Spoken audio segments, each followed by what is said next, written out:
O livro de Êxodo é o segundo livro da Bíblia. Ele dá seguimento ao enredo do livro anterior, Gênesis, que termina com o neto de Abraão, Jacó, levando sua numerosa família de 70 pessoas para o Egito. O 11º filho de Jacó, José, tinha se tornado vice-comandante do Egito. Ele salvou toda a sua família durante um período de fome. Faraó, o rei do Egito, ofereceu à família que fossem viver lá como um refúgio seguro. Por fim, Jacó morre no Egito, e assim como José e todos os seus irmãos. Cerca de 400 anos se passam e a história do Êxodo começa. O nome se refere ao evento que acontece na primeira metade do livro, o Êxodo de Israel do Egito. O livro tem uma segunda metade, que acontece no pé do Monte Sinai. Nesse vídeo vamos nos concentrar somente na primeira metade, quando séculos se passaram e Israel prosperou e se multiplicou e encheu a terra. Esse versículo é um eco deliberado da bênção que Deus deu a toda a humanidade no Jardim do Éden.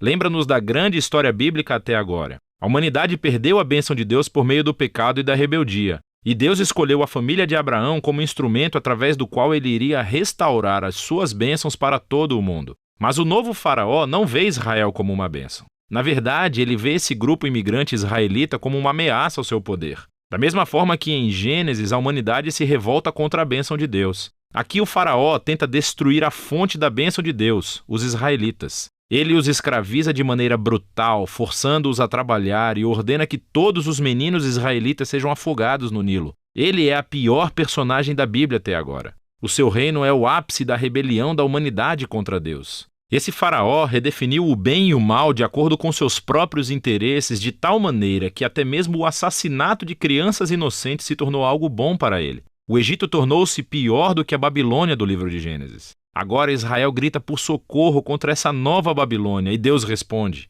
Primeiro, Deus vira o mal do faraó de cabeça para baixo quando uma mãe israelita joga o seu filho no Nilo, mas dentro de um cesto. Ele flutua com segurança até a família do próprio faraó.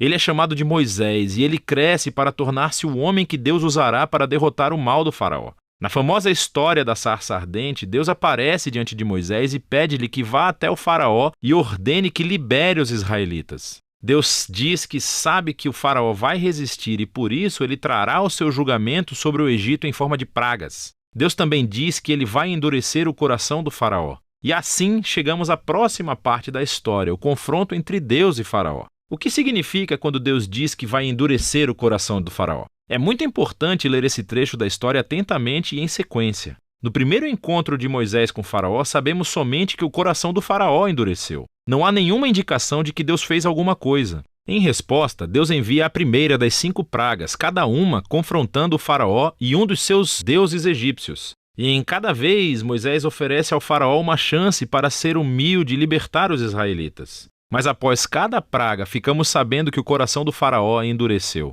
Ele está fazendo isso por vontade própria. Eventualmente, é com a segunda das 5 pragas que começamos a escutar como Deus endureceu o coração de Faraó. O propósito da história parece ser esse. Mesmo que Deus soubesse que Faraó iria resistir à sua vontade, Deus ainda lhe deu a chance de fazer a coisa certa.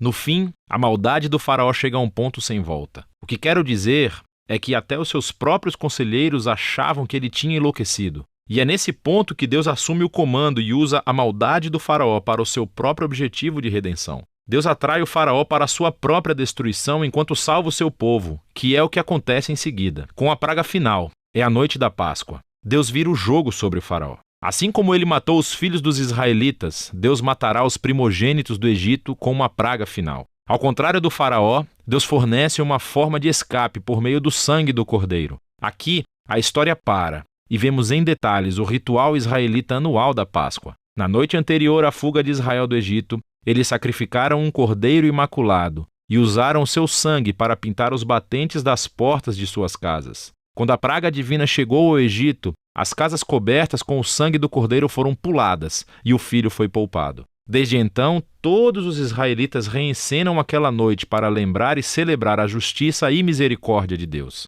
Mas o faraó, por conta do seu orgulho e rebeldia, perde o próprio filho e é obrigado finalmente a libertar os israelitas. Os escravos israelitas fazem o seu êxodo do Egito, mas assim que eles saem, o faraó muda de ideia. Ele reúne o seu exército e persegue os israelitas para uma batalha final. Quando os israelitas passam pelas águas do mar em segurança, o faraó decide atacar e assim entra na sua própria destruição. A história do Êxodo conclui com a primeira canção de louvor da Bíblia. Chama-se A Canção do Mar. O verso final declara que o Senhor é rei. A canção reconta em poesia do que se trata a história do reino de Deus. Fala sobre como Deus tem a missão de confrontar o mal no seu mundo e resgatar aqueles que são escravizados pelo mal. Deus vai trazer todo o seu povo para a terra prometida, onde a sua presença divina viverá entre eles. Essa história mostra como é quando Deus se torna rei do seu povo. Depois que os israelitas entoam a sua canção, a história tem uma reviravolta. Os israelitas estão andando pelo deserto a caminho do Monte Sinai.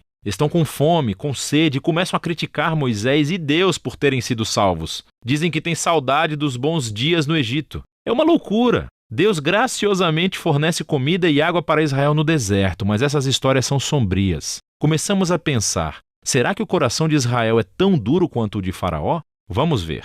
Por enquanto, essa é a primeira metade do livro de Êxodo.